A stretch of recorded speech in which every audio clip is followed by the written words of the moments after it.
Ұларбек Нұрғалымұлы «Дай ағашы». Бұл бөлім киікті ысқырып атқан деп аталады. Ұлттық код деп жатырмыз.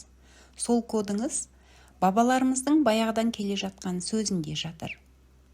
Ол асыл сөздер ғасырлар бойы істеген ісінен қорытылып шыққан түйіндер. Ендеше оны бабалар болмысы, сипаты деп айтамыз. Кейде бағзыдан жеткен бірлі жарылым сөздің өзінен аталарымыздың қай істе қандай ұстанымда болғанын, негізгі болмыс танымын аңғара беруге болады. Мысалы, ысқырып атқан киіктің обалы жоқ дейді. Қадірін білген адамға осы сөз ұлы қазына. Бұл бізге бабаларымыздың биік парасатын көрсетіп тұрған бір белгі. Алла адам үшін жаратқан соң, киік несібе болады, қажеттіліктен аулайды. Ғажап, сөйте тұра ысқырып ат дейді. Киікке де берілген бір мүмкіндік.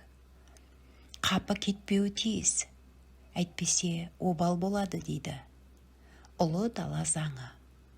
Иә, аталарымыз әдетте түлкіге бүркіт салады. Анда-санда болмаса түлкіні мылтықпен ату қалыптаспаған. Бұлайша оның өзі түлкі мен бүркітшінің арасындағы тартыс секілді. Бүркітінің бабын келтіре алмаса, бүркітін оңтайлы жерден жібере алмаса, иә, құсының шамасы жетпесе, түлкі құтылып кетеді. Ол түлкінің мүмкіндігі. Тіпті бүркітке ілдірмей інге кіріп кеткен түлкіні құтылдыға санап, ініне түтін салдырмай кері қайтқан қарт құсбегілер болғанын да ескі көздерден естігеніміз бар еді. Әйтпесе, іннің аузына от жағып түтін салса түлкі атып шығады. Томағасы алынып дайын отырған бүркіт іннен шыға қашқан түлкіні басып қалады. Міне, осы әдісті қолданбай, жә мұзбалақ, інге дейін іле алмаған өзімізден көрейік деп, бүркітімен кеңесіп кері қайтқан ата Мұса Жарықтықтың әңгімесін баласы Мәден Ақсақал үнемі айтып отыратын. Мен жастаумын. Қызығып түтін салғым келеді. Сонда әкем, оған мұнда жетіп үлгерудің өзі оңайға соққан жоқ. Жүр, тағы басқасы кездесер деп аттың басын басқа жаққа бұратын дейді. Сөзіміздің бояуын қанықтыра түсу үшін Қанат Бейсекеев есімді режиссер жігіттің Алдаберген аға атты қысқаметражды фильмі туралы айта кеткенді жөн санадық. Фильм тазы мен бүркітті қатар ұстап отырған Алматы облысы Еңбекші Қазақ ауданы Әшісаға ауылының тұрғыны Алдаберген құсбегі жайлы. Ендеше бүркітші Алдаберген айтқан мына бір сөздерді қаз-қалпында келтірейік. Аңшылықта түлкіні мылтықпен, басқамен алғаннан гөрі бүркітпен алған қызық қой. Аңның терісі бүлінбейді бір. Онан кейін мәдениет. Анау аңға да қорлық көрсетпейсің. Сондай мәдениетті түрде аулайсың. Міне, бүркітшінің аузынан бұл сөздер тегіннен тегін шығып отырған жоқ. Ол ата-бабамыздың аң аулаудағы әділеттілігі, биік мәдениетінің түйсік арқылы жеткен жұғанасы деп білдік. Сол түйсік, сол даналық, сол әділдік қайда қазір? Техниканың дүлей күшімен не бір түс тағысын қорлау, оны мақтанып әлеуметтік желіге шығару, надандықтың надандығы. Әсіресе не бір үйдей жіптермен қасқырды белден мыжып қаңқылдатып жатқан қазақтарды көргенде төбе шашың тік тұрады. Иттің иесі болса, бөрінің тәңірісі бар. Иесіне арқаланған ит секілді көлігіне арқаланып қорлық жасағандарды Құдай да тегін қоймас. Хайуан да Алланың мүлкі. Қорласын деп жаратқан жоқ. Әр қайсысын біздің әр қажеттілігімізге жаратты. Енді біздің адамдығымыз оны өз әдебі, өз тәртібімен пайдалану болса керек еді. Сәкен Алдашбай деген журналист ағам әңгіме айтып отыр.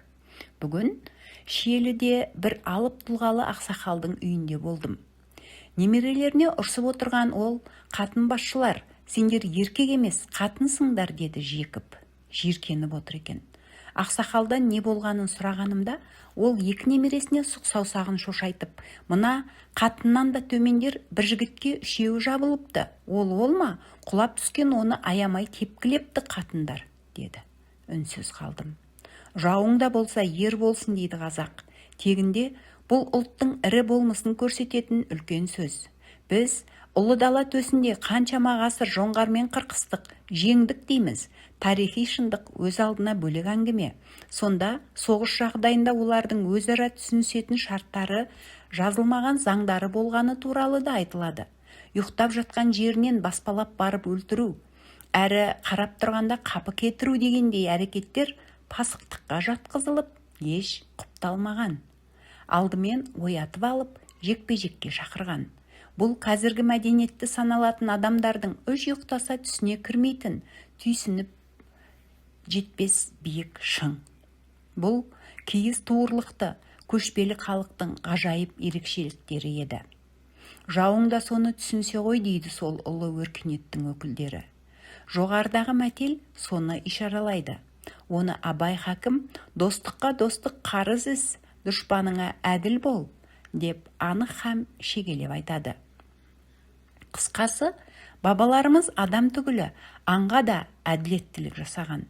Адам мен адам, табиғат пен адам арасында заңдылықтар осылай сақталған еді. Обал, сауапты біліп, жауына да әділетті болған аталар танымынан алыстап кеткеніміз өкінішті ақ. Келесі бөлім сөздің үш түрі. Реті келген бір отырыста жырау Алмас Алматовтан әңгіме сұраған едік. Әңгіменің өзін емес, кіріспесінің қалай болғаны өз алдына бір әңгіме болды. Бұл әңгіме деген жарықтықты айтқың да келеді, айту да керек деп бір қайырып, сәл тыныстап алды да сөзін жалғады. Жалпы сөздің үш түрі болады. Біріншісі айтуға болғанмен естуге болмайтын сөз. Екіншісі естуге болғанмен айтуға болмайтын сөз. Үшіншісі естуге де айтуға да болатын сөз. Айтуға болғанмен естуге болмайтын сөз дегеніміз пенделік ашу. Ақылсыздықпен біреуді боқтап, не ғайбаттап қоярсыз ау. Бірақ оны өзіңіз естігіңіз келмейді ғой. Енді естуге болғанмен айтуға болмайтын сөз дегеніміз біреудің қызы байсыз бала көтеріпті, ұлы әкесін сабапты дегендей арсыз дүниелер. Үйбай-ау, оны қалай айтасың? Ұлың мен қызың естісе не болмақ? Құлағына сөзін ала келген жамандық сүзгісі болмаса, кісінің кеудесіне өзін ала кірмек. Жамандықтың жайылуы оны айтудан екен. Елге тарап, жаманшылықтың дәнін көбейтеді ғой. Айтуға болмайтын сөз дегеніміз осы. Ал естуге де, айтуға да болатын сөз ол қасиетті Құран. Құраннан бастау алатын ғұламалы сөзі екен ау. Міне, осы сөзді айтсаң да, естісең де сауап. Біз тыңдаған ақсақалдардың әңгімесі сонысымен асыл, сонысымен құн деді ғой. Баяғыда атақты Қожагелді Жүніс молда деген кісілердің әңгімесін тыңдадық ау. Ол кезде дастарханда бірдекілі ақсақал сөйлеп, қалғаны тыңдайтын еді ғой. Дана көкірек әже, жолы үлкен аналар болмаса, жалпы әйелдер қауымы бөлек отыратын. Сондай әңгімелердің бірінде Тұраш деген кісі қамшысына сүйеніп орнынан көтеріліп бара жатып Жүніс молдаға: молдеке, сізді қимаймыз ау, қимаймыз, дейді ғой. Сонда Жүніс ақсақал: неге Тұраш, неге қимайсың дер еді. Әңгімеңіз асыл ғой, әңгімеңіз, дейді анау. Әңгіме асыл болса, тыңдасайшы енді, дейді ғой. Ақсақал: шаруа шығып тұр ғой, шаруа, соған асығып, дейді Тұраш. Шаруа өлгенде, о дүниеде бірақ бітеді ғой, сол жақтың шаруасын шаруаласайық та, дейді молдекең. Ойбай-ау молдеке, о дүниеде өлгеннен кейінгі ана өмірді айтып отырсыз ба? Үйбай-ау, ол жақта бізге үлес жоқ қой. Кеше ғана құдайсыздар үйімін басқарған біз бейшараны сіздердің қатарларыңызға қоспайды ғой молдекеу, қоспайды ғой, деп басын төмен салып шайқап-шайқап қояды Тұраш. Сонда Жүніс молданың айтқаны ғой: не деген сұңғылалық десейшей. Тұраш-ау, сен осы бірдеңені білмейтін шығар деп жүрушем, рас білмейді екенсің ғой. Алла тағала білдірмегенінен емес, білдіргенінен сұрайды. Жүніс, саған білдірдік қой. Сол білдіргенімізді қасыңдағы Тұрашқа неге айтпадың? Сен айтсын деп бір дастархан басында отырғызып қойдым ғой, деп мына бізді шырылдатады ғой. Тұраш үшін мына шал күйеді ғой, аясаңшы бізді. Тұраштың шаруасы шығып қалды деп құтыла алмаймын ғой. Отыр, аялда шырағым. Дегенде қоқиып отырған Тұраштың тізесі бүгіле беріп еді-ау. Шуасаудың тулатпай жуасытқанындай ептілікке қайран қаласың. О, жарықтық жүкең молдай. Бұл әңгіме жарықтықты айтуда керек деп отырғаным содан ғой деп Алмас жырау әңгіменің әлқисасын бастап еді. Айналайын. Бұл бөлім осылай аталады. Тағы бірде жырау Алмас ағамызбен дастархандас болып, қазақтың небір қасиетті жайлы әңгімесін тыңдадым. Әредікте ағаның есіне бала күнгі бір оқиға түсіп, сөз ауаны солай бұрылды. Әкесі ұстарасы қыл қауып тұрған бір жақынына үнемі шашын алдырады екен. Мен құманға су жылытпалап әкемнің шашын жібітуге көмектесем дейді әлекең. Бір күні дәл әкесінің шашын алдыртып жатқанда үйге көршінің екі баласы кіріпті. 10 жастың ар жақ бер жағындағы ағайынды екі бала тұл жетім екен. Әке шешесі қапыда жол шырғалаңынан қайтыс болған. Содан туыстар алып кетейін десе, мына екі бала өз үйімізде отыра береміз деп кетпей қойған. Содан көршілері қарасады дегендей, өздері тіршілік жалғап жатқанына да жылдан асыпты. Сонымен не керек, Алмас аға әңгімені ары жалғады. Әкесі айналайын деген сөзді өте көп айтады екен. Тіпті екі сөзінің бір айналайын болса керек. Оның үстіне жаңағы жетім балаларды көргенде айналасы бір сағаттың ішінде айналайынды 100-ге жуық қайталаса керек. Сонда шашын алып тұрған кісі әзілдеп былай дейді ғой: "Қожекеу, мына шашыңызды алып жатырмын." Алмас су құйып жүгіріп жүр. "Айналайын, айналайын" дегенде сонша айналаңнан бізге бір айналайынды арнасаңызшы. Сонда жыраудың әкесі былай депті: "Ой, айналайын. Айналайыннан артық не сөз бар айналайын." Бір кезде шашы алынып, шәй ішіліп, екі бала шығып кетеді. Сол кезде әкесі жаңағы әңгімені есіне алып, қайта жалғапты. "Жетімнің көзінше, өз балаңның басынан сипау, жетімнің қақысын жегендік. Жетімнің қақысының о дүниеде сұрауы қатты болады. Алмас екеуің айналайын осыңдасыңдар ғой, әлі талай айналайын аласыңдар. Ой, айналайындар", деп шашын алған кісі мен ұлына тағы бір рет рахмет айтып, батасын беріпті. Алмас жырау осыны айтып, әңгімесін бір дамылдатты. Арқамнан суық тер шығып кеткендей болды. Жетімнің көңілі қоңыл тақсып, жасып қалмасын деп, оның көзінше өз баласына айналайын деп айтуды күнә санаған иманды аталардың боямасыз парасатты болмысына іші бауырым елжіреп барады. Содан біз сондай қалы кетік қой деген сөз тұла бойымды кернеп тұрып алды. Жұртбаевтағы жұрнақ. Бұл бөлім осылай аталыпты.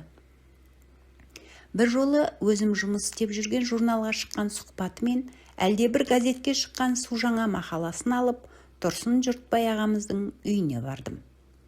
Бөлмесіне кіргенімде ол кісі кітап оқып отыр екен.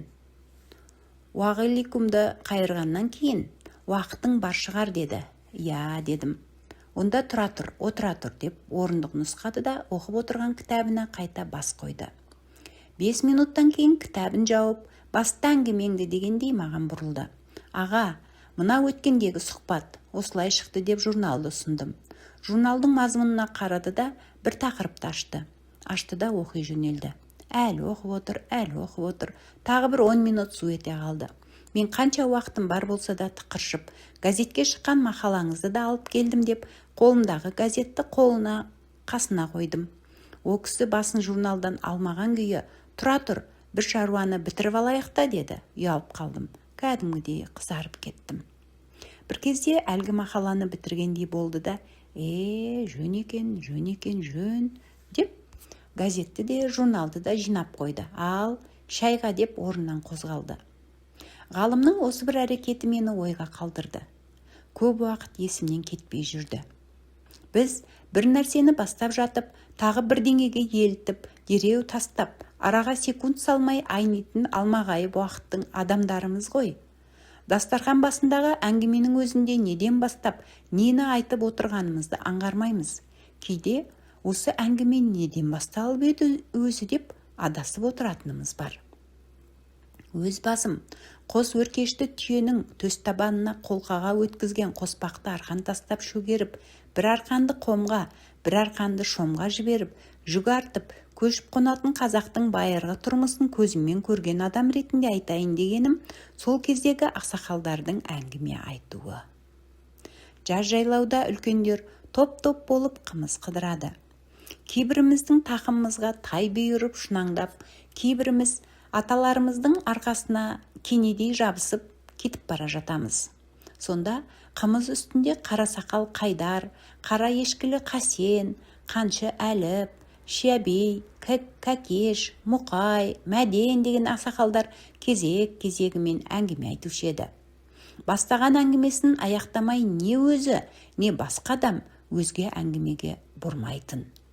Арасында ол қалай болды, кімнің аты еді деген сұрақтар қойылса, әңгімеші ақсақал сұрағын қабылданды дегендей басын сәл изеп қойып, әңгімесін әрі қарай жалғай беретін. Әңгіме әбден айтылып болған соң барып, онда да қымызын ұрттап, әңгімені сіңіріп дегендей аз кем үнсіз отыратын. Содан кейін барып, сенің әлгі сұрап отырғаның деп жауапты ең соңынан беретін. Енді ойлап отырсам, сол ақсақалдардың әңгімесі асықпай ағып жатқан арналы дария секілді екен. Әбден құярына жеткен соң барып, жолай құйылған сұрақтарға жауап береді. Сонда оның әу баста бастаған әңгімесінің басы бар, ортасы бар, аяғы бар, толыққанды әңгіме болып тұр ғой. Және мақсаты сол әңгімені толық айту. Айтатындары ішкен жеген құрбыр естелік, ыржақай күлдіргі емес. Арасында әрине әзілі бар, мағыналы, ғибратты оқиғалар болатын. Онымен салыстырғанда біздің әңгіме айту мақсатымыз, мәнеріміз мүлде күлкілі ақ. Алдынан жыра кезіксе, соны қуалап аға беретін белгілі бір беталыс арнасы жоқ шолақ сулар секілді. Жыра жықпылдарға сіңіп жоқ болады. Аяғы қайда? Білмейміз. Әңгіме ғана емес, көп тірлігімізде сондай секілді. Тиянақ жоқ, байыз жоқ, не көзде, не көңілде тыныштық жоқ. Бірдің басы, бірдің аяғы, жалтақ-жалтақ, алақ-жұлақ. Мұндай күйдегі адамға ғылым қона ма? Білім жете ме? Иман ұялай ма? Келесі бөлім – құлшылықты қорғау. Бұл 1928 жылдары болған әңгіме. Әңгімені айтып отырған Дәулет атам, әкемнің ағасы. Ол кезде жап-жас бала екен. Туыстарымен дастарханда жиналған бір отырыста ол кісі Таласбай атамыз туралы әңгімелер айтып отырып, арасында мына бір оқиғаны баяндады деп бастады Абай досым әңгімесін.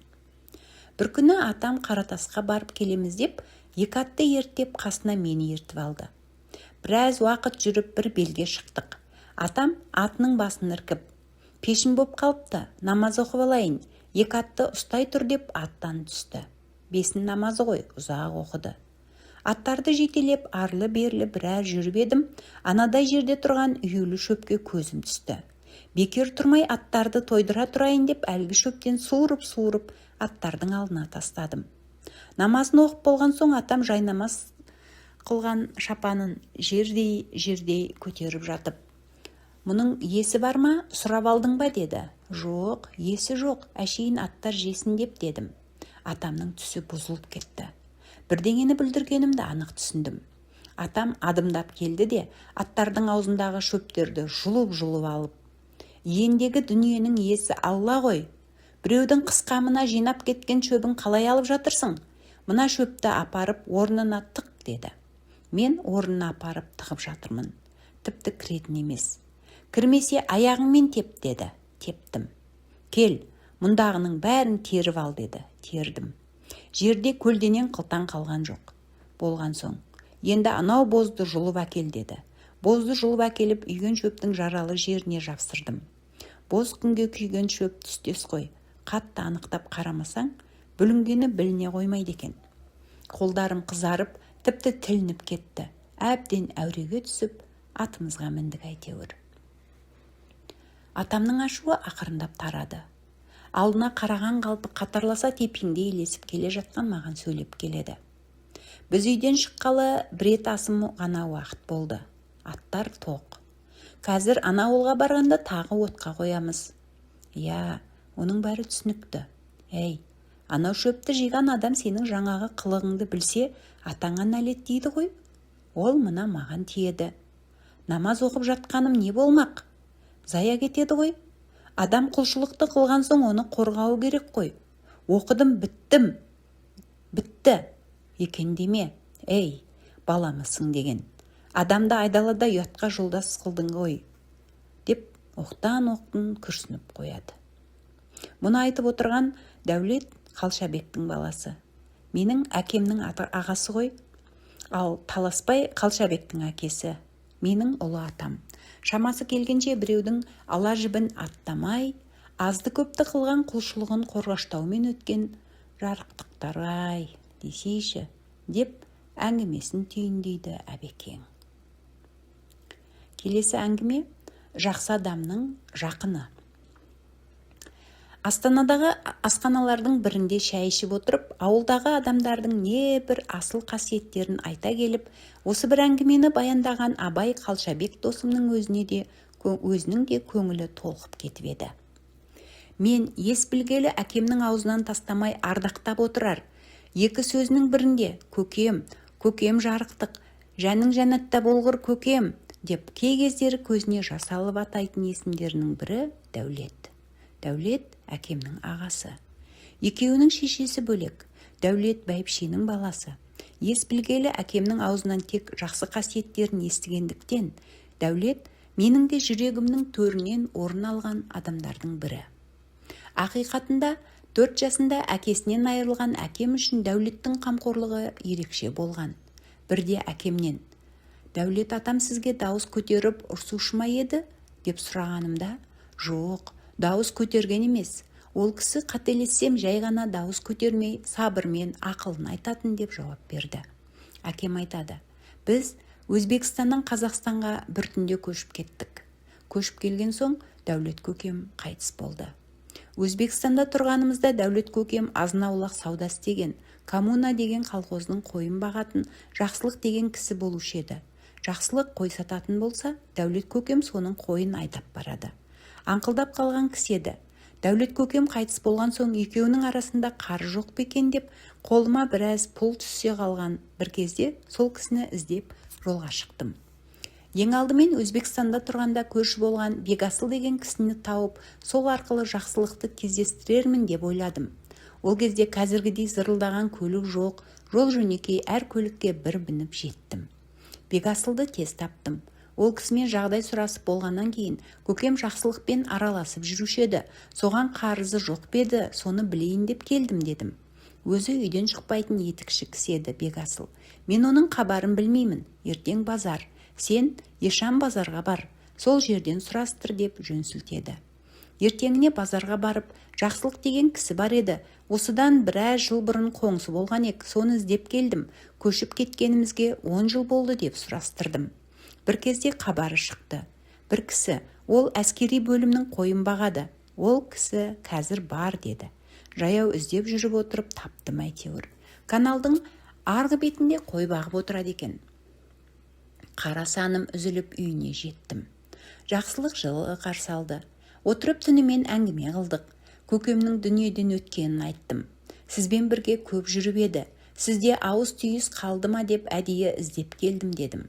Жақсылық жүзіме бар зейінімен бір қарап алды да терең күрсінді. Сөйтті де жүгініп отырып Құран оқи бастады. Құран оқып отырып, екі көзінен аққан жас жүзін жуып кетті. Сүрткен жоқ. Оқып отыр. Әңгімесінің осы тұсында әкемнің де көңілі босап, лықсып, шарасына толған жасты ірке алмай бір қауым уақыт отырып қалды. Құранды оқып болып, дұға қайырғаннан кейін маған бұрылып: «Ей, Дәулет-ай, бүйтпесең Дәулет боламысың? Жақсы адамның жақыны да жақсы болады екен ғой. Сені батырым деп жүруші еді. Үмітін ақтаған екенсің шырағым. Дәулетте менің бір тиын ақым жоқ. Ол бірдеңе алса, кешіктірмей беретін еді. Оның кісілігі жанында жүрген адамды риза қылмай қоймаушы еді, деп тағы біраз үнсіз қалды. Басын шайқап қояды. Шай ішіліп, қонағасы желініп жүрер кезімде Жақаң: «Ал, батырым, есік алдында 2 құнан арқандаулы тұр. Соның біреуін мініп кет, саған мінгізгенім», дейді. Мен: «Ықыласыңызға рахмет, үйден қарыздан құтылу ниетімен шығып едім. Атыңызды мініп қайтқаным ыңғайсыз болар», деп азар да безер болдым. Сөйтіп, атты мінбей қойдым. Шынымды айтайын, сол атты мінбесем де, өз көңілімде анық ат мініп қайтқандай болдым. Тіпті одан 1000 есе сыйлық алғандай марқайдым. Қарыз қайтарамын деп барып ат мініп қайттым деп есептедім.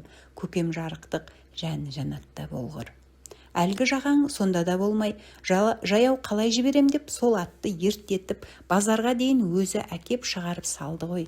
Не деген сыйласымды адамдар десеңізші. Дегенде әңгіме айтып отырған әкемнің сөзіне кемсең араласып, өзі толқып кетіп еді. Келесі бөлім: әкең өлсе де. Үйге әкемнің бала күннен бірге өскен досы Мағасыл ақсақал келді. Әкең өлсе де әкеңді көре қалған өлмесін деген данышпандық сөздің тереңі мен биіктігіне тағы бір таңырқадым. Іштей әрине. Мағасыл досы марқұм әкем туралы әрі-беріден әңгіме қозғады. Бұл кісілердің бала кезінде мектеп оқушыларын аш-жалаңаш тек еңбекке салатыны жайлы талай естігенмін. Тіпті аштан талай бала өліп те кеткен дейді. Бір жолы атамды үй ішімен үкіметтің түйесін бағуға алысқа отарлатып, әкемді мектепке алып қалған екен. 1-ші сыныпқа барған әкем ата-анасының қайда кеткенін де білмейді. Бір күні орнымнан тұрайын десем, басым ауырлап көтере алмай қалдым. Кейде жүріп келе жатып, басым ауыр тартып, құлап қала жаздап жүрдім деп айтып отырушы еді. Кейбір балалар жан тәсілім болғанын да көріп, іштей кезегін күтіп тәлтіректеп жүрген әкеме үйі мектепке жақын жерде тұратын осы Мағасыл досы келген ғой. Біздің үйге жүр деп ертіп әкеткен. Ол да жетім екен. Сөйтіп екеуі шіл, кекілік аулап күн көреді. Екеуміз ұстаған шілдің сорпа бетіне шыққан майын қалқып шешеме беріп, өзіміз етін жеп, сорпасын іштік, дейді әңгіме арасында. Әкем екеуінің аңшылық достықтары осылай басталып, өмірінің соңына дейін үзілмей өтті. Әкем дүниеден өткенде Қазақстаннан арнайы барып бата қылды. Әкем өлгенде жылаған жоқ едім. Қалың туысты тастап Қазақстанға көшіп бара жатқанда жылаған жоқ едім. Нұрғалым бұлай тұтқиыл кетіп қалады деп ойламаппын деп тоқтай алмай жылағанда құрдастық қимастыққа қабырғам сөгіліп еді. Әкем де Мағасыл ақсақал да ескеуілдеп сөйлейтін. Екеуі де қосыла қалғанда айналасындағылар үйге бақан тіреңдер, мына екеуі қосылып аттары мен бүркіттерін мақтағанда үй құлайды қазір деп әзілдеседі екен. Бір жолы бір топты жерде Махаң менің бүркітім Нұрғалымның бүркітінен артық деп мақтаныпты. Мұны естіген әкем 2 күншілік жол басын Мағасылға барған ғой. Сөйтіп қалың нөпір жұртты ертіп екеуі қансонарға шығады. 10 күн құрған салбурын қансонарда әкемнің бүркіті 10 түлкі, Махаңның бүркіті 3 түлкі алады.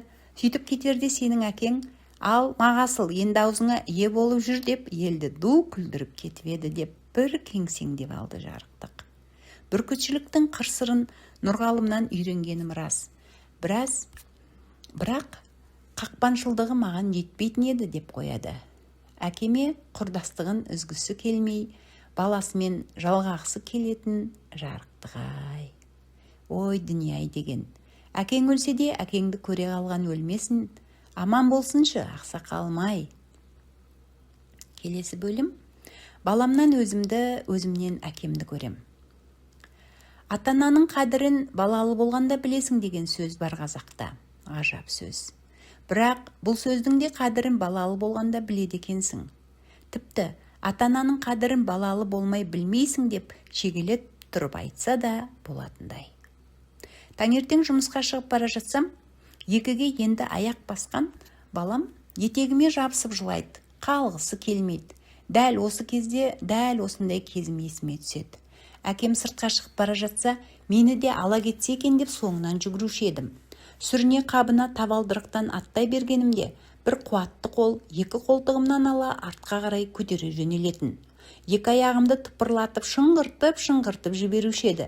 Шіркін-ай, ертіп кетсе ғой деп арман өксікпен ғана тарқайтын. Енді қазір есікке келіп, етегіме жабысып тұрған баламды бір қуатты қолтығынан көтеріп, арғы бөлмеге апара жатқандағы шыңғырып жылаған даусынан алыстап бара жатып, тура сол баяғыдағы өзімді көргендей болам. 5 жасар қызымды күнде жатардан жарты сағат бұрын: «Әке, өз орныма ертең жатам, бүгін сіздің қасыңызға жатайыншы» деп қыңқылдайды. Мен де дәл осындай кезімде әпкем, ағам, інім бар, арамыз бір жас еді. Бәріміз әкеміздің қасына жатуға таласатынбыз. Кеше сен жаттың, бүгін менің кезегім. Әкем: «Ал, көзімді жұмып санаймын. Қайсысы бұрын өз орнынан барып жата қалар екен» дейді. Бір-екеуміз барып жата қаламыз. Әкем басын көтеріп қарап алып мақтайды. Дегенмен орнына барып жатпай қасында қалып қойған бір-екеу бар ғой. Әне, анау кетпепті деп ернімізді үшкірейтіп қайта келіп қатарға қосыламыз. Ең соңында аяғыңызға жастық боп жатайыншы деп жалынатынбыз. Бала күнімде тісім көп ауырды. Түн ішінде зар қақсатады. Әкем тұзбен шайғызып, анау-мынау ем-дом жасайды. Аздап басылғандай болады. Кейде қасыма әкеліп білте шамды қойып өзі де отырады. Солқылдатып тұрған тісім кішкене саябыр тапқандай болады сол кезде. Ал менен бұрын өзі ұйықтай бастаса, тісім қақсап бара жатқандай сезілетін.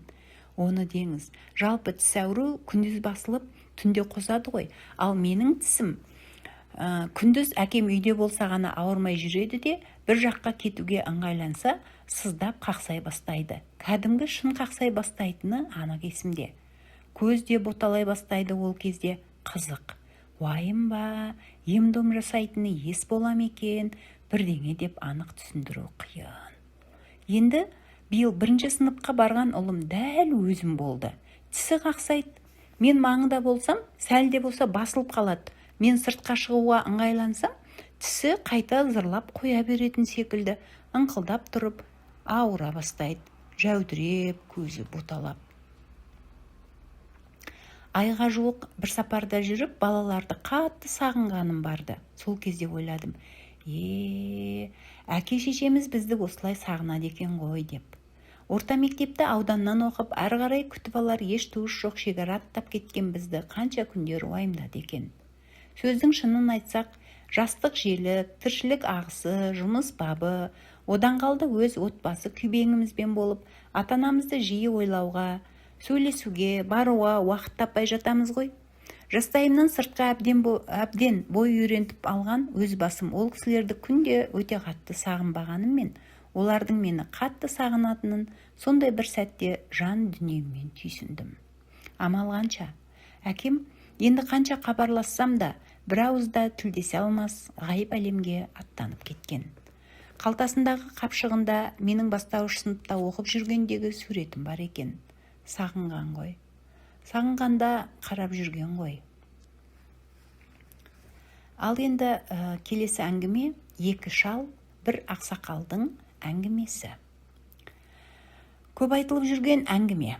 Аузы дуалы ақсақалы, қазыналы қариясы аз, шау тартқан шалдары көп қоғамда өмір кешіп жатырмыз. Бірде достармен дастархан басында отырғанымызда осы жай сөз бола қалып, мынандай 3 оқиға айтылып еді. Готовый қамыр деп аталады бұл бөлімі. 1900 дегендер аяқталып, 2000 деген цифрға көшкен жылдар екен. Ауылдың шалдары көшеге жиналып, көлеңкелей отырып, карта соғады. Анау-мынау әңгімелер айтады. Сөзге үйір бала үлкендерді жағалайды ғой. Бір күні ақын досым үйлерінің көше жақ бетіндегі ұзын орындықта келелі кеңес айтып отырған 4-5 қарияға сәлем беріп, қастарына отырыпты. Ассалаулатқан азаматқа бірі саламатсың десе, бірі «Оу, қалайсың ей? Мынауың әлгі» деп, бір-екеуі ғана «Уағаликуссалам» деп сәлем алып жатыр дейді. Содан қастарына отырған бозбалаға бір-бір қарап қойып, айтылып жатқан әңгімелерін әр жалғайды. Сондағы кеңес мынау екен. Осы күнде готовый қамыр деген шығыпты ғой, әшейін сала екен дейді бірі. Келіндерге рахат болып деш онда. Ой, Ана өткенде ермектің құдаясында содан салмады ма? Готовый қамырдан. Ал келесі әңгіме келін қай жылғы екен. Көршіміздің үйінде той болып жатқан. Ет тартып, қай дастарханға қай табақ беру керектігі айтылған соң, тойды бейнекамераға түсіріп жүрген оператор жігіт батаны түсіру үшін бірден ақсақалдар отырған бөлме қайсы деп сәлем бере кіріп, аппаратының көзін туралай қоймай ма? Сонда төрде отырған бір шалдан сұрап жатыр екен дейді. Келін қай жылғы екен деп. Тура сол сәті камераға түсіп қалыпты. Алдарына бас тартып, бата сұраймыз деген қарияларының әңгімесін естіп, бір түрлі болып қалдым. Тым болмаса, қай жақтікі екен деп сұраса бір жөн. Қай жылғы екенін қайтпек деп, жалбыршаш оператор жігіттің өзі ыржаң күледі. Қалай келсең, солай кетесің. Бұл бөлім осылай аталады. Бір күні көршінің үйінен келген апамыз үйге күрсіне кіріп атамызға: әбден бекіп алыпты, кеткелі жатыр деді. Атам біраз отырды да асықпай қозғалды. Көрші үйге тартты. Апам үн-түнсіз қала берді. Біз баламыз. Атамның ізінше әлгі үйге ентігіп кірдім. Көршінің әйелі жылап тұр. Киімдерін жинап жүр. Екі баласын киіндіріп қойыпты. Атам кіріп барғанда сәлем салған келіншек: ата, айтпай-ақ қойыңыз, неге келгеніңізді түсіндім. Мен енді төзе алмаймын. Болды, қанша шыдадым. Өздеріңіз көріп біліп отырсыздар. Енді мені тоспаңыздар. Кетем дедім, кетем, деп сумкасының аузын сыдырып жатыр. Сонда атам: қарағым, жөн деп біраз отырды да келіншекке: қарағым, бір ғана сұрағым бар. Соған жауап берсең, әрі қарай өзің білерсің деді. Келіншек: ол не сауал дегендей атама қарады. Осы сен бұл үйге келгенде нешеу едің? Деді атам. Келіншек жауап бергісі келмесе де атамнан именіп, бір өзім келдім деді. Ендеше қалай келсең, солай кетесің. Андағы екеуін шешіндір. Руы бөлек өзге әулетке жәутеңдетпе. Мұнда да ел бар, аштан өлмейді, көштен қалмайды.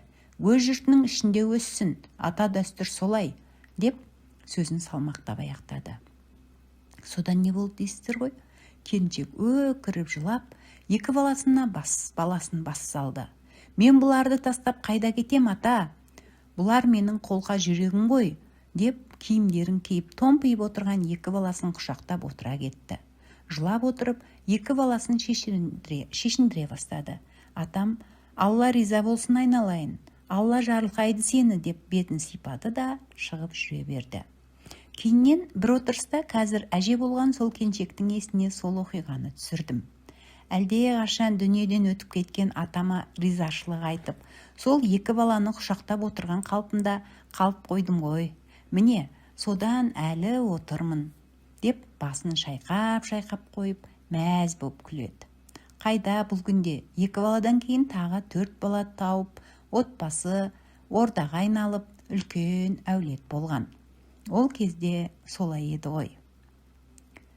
Ал келесі әңгіме қараңғы қарияларым ай.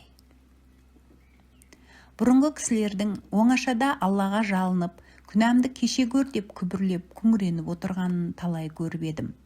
Атам мен әжем жарықты көлелгенше: ей Алла, таудан үлкен, тастан қатты күнәмізді кеше көр деп жүріп өтті ғой өмірден. Сол кездерде бала қиял желдей ұйтқып, осы кісілер сонша не күнә істеп қойды екен деп ойлаушы едім.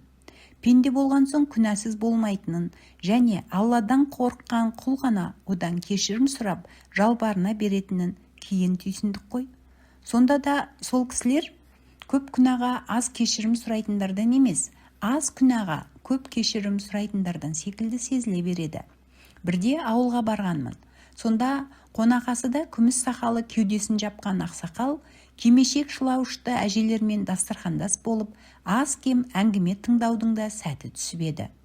Сөз жүлдесі жастардың жат қылықтарына ойысып, арақ жайлы айтыла бастағанда, Қайдар ақсақал әңгімесін кідірте тұрып, өзінің әкесі жайлы мына бір оқиғаны есіне алып еді. Жарықтық, деп, аса бір ризалықпен еріксіз езу тарта басын шайқап қояды. Ол кезде ауылға арақ енді келіп жатқан кез. оқыған, қызмет істейтін бірлі жарылым басшы адамдар ішкені болмаса, былайғы жұрт үрке қашатын.